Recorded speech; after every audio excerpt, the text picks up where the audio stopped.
ربما لا تسمع اسم فنلندا كثيرا في ساحات السياسة وأزمات المنطقة في الشرق الأوسط، ولكن تلك الدولة الإسكندنافية الصغيرة ركزت اهتماماتها بشكل أساسي على تطوير نظامها التعليمي حتى أصبحت أقوى دولة في التعليم عالميا لسنة 2015 وفقا لتقرير التنافسية العالمية. وفي هذه الحلقة من المفاتيح السبعة سنسلط الضوء على 7 من أهم الأسباب التي جعلت فنلندا تتربع على صدارة دول العالم في مجال التعليم، مشيرين إلى أهم ما يميز نظام التعليم في فنلندا. اعتمدت في هذه الحلقة بصفة شبه كاملة على موضوع وجدته في موقع ساسا بوست للكاتب أحمد محمد.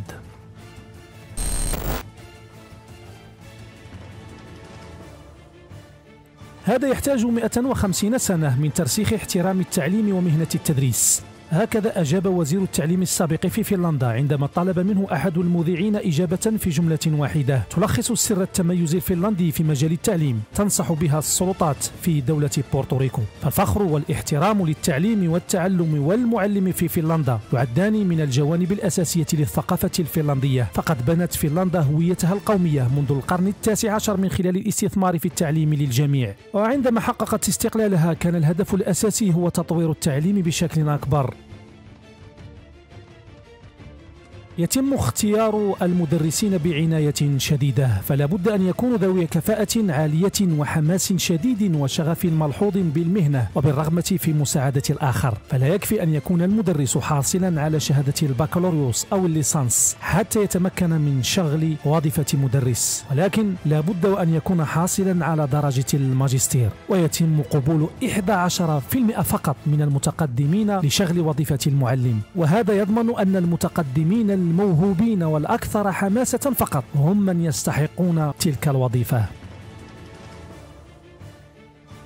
أحد أهم مميزات التعليم في فنلندا أنه يركز بشكل أساسي على العمق في المضمون المدروس بدلا من زيادة المضمون والتعامل معه بسطحية. والمعلمون يعملون في الفصول لمدة 4 ساعات يوميا و20 ساعة أسبوعيا. نصف هذه الساعات يقوم فيها المدرس بإعداد المناهج الدراسية وتقييم الطلاب، ومع تقلص ساعات الدراسة تزداد فترات الراحة نسبيا لتصل 75 دقيقة موزعة على اليوم الدراسي.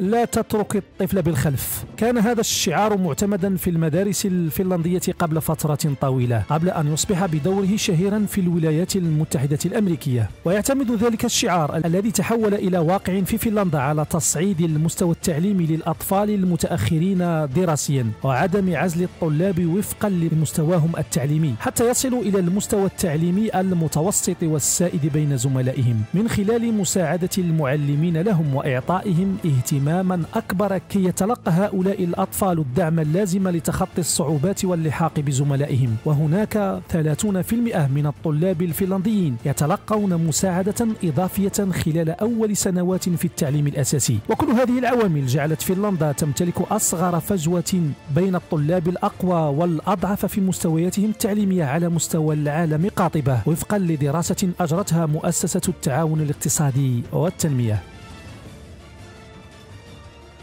أحد مميزات نظام التعليم في فنلندا هو أن المدرسين يمكثون مع الطلاب فترة طويلة لا تقتصر على العام الواحد، وإنما تصل إلى 5 سنوات دراسية. وهذا يؤدي إلى توطيد العلاقة بين المعلمين والطلاب الذين يبلغ عددهم 20 طالبا فقط في الفصل الواحد، وكسر جبل الجليد والتقرب منهم على المستوى الشخصي. ويدرك المعلم بشكل أكبر المستويات المختلفة لطلابه للتعامل مع كل طالب بالأسلوب الذي يناسبه.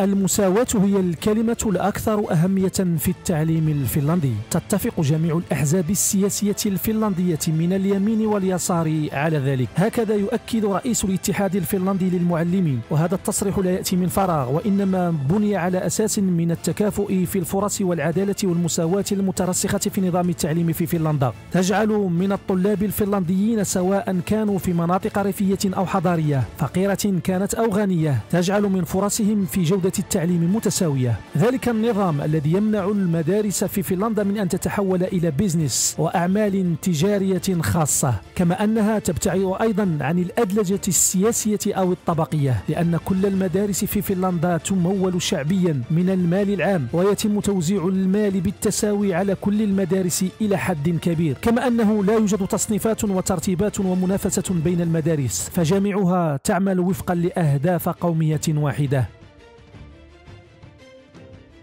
ترتفع نسبة الفنلنديين المتخرجين من المدارس العليا بفنلندا لتصل إلى 93%، وهي نسبة جد مرتفعة جعلت فنلندا تتخطى الولايات المتحدة الأمريكية في هذا الصدد ب 17.5%. ومما يدعم قوة تعليم فنلندا أن 66% من هؤلاء الخريجين يقبلون على الدخول إلى أحد كليات الجامعة بالرغم من عدم وجود ما يلزم بالدخول إلى الجامعة، وتلك النسبة هي الأكبر في أوروبا، بالرغم من أن فنلندا تنفق على الطلاب المقبلين على الجامعة بنسبة 30% أقل مما تنفقه الولايات المتحدة الأمريكية.